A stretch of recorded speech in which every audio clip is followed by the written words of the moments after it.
Sampurasun murangkali sadayana. Wilujeng enjing. Kumaha kabarna dinten ieu? Sehat kan? Hatur nuhun upami sehat mah. Hari ini kita akan melaksanakan PJJ Bahasa Sunda dengan materi sebagai berikut.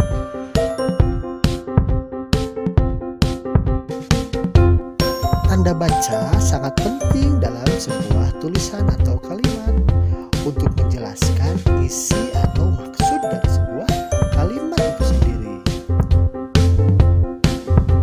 Sekarang ini ada contoh macam-macam tanda baca. Silakan perhatikan. Yang pertama ada tanda titik. Yang kedua ada tanda koma. Yang ketiga ada tanda titik dua. Yang keempat ada tanda tanya. Dan yang kelima ada tanda seru. Baik, sekarang kita akan bahas tanda baca yang sudah Pak Irwan berikan tadi.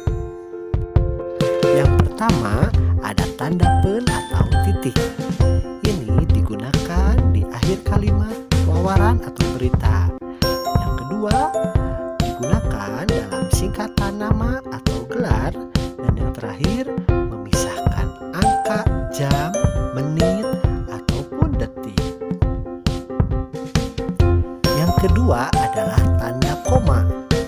Nah, ini fungsinya digunakan di antara nama dan gelar pada akademis ya biasanya. Yang ketiga adalah tanda titik dua. Tanda titik dua ini digunakan dalam penulisan, obrolan, atau percakapan dalam sebuah kalimat atau untuk menggunakan kalimat langsung.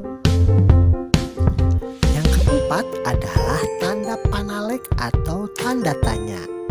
Nah, ini biasanya digunakan di akhir kalimat dalam penulisan kalimat tanya.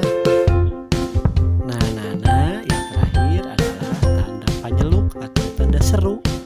Ini fungsinya digunakan di akhir kalimat perintah ya Nah, demikianlah pembahasan yang Pak Irwan berikan tentang tanda baca dalam pembelajaran bahasa Sunda.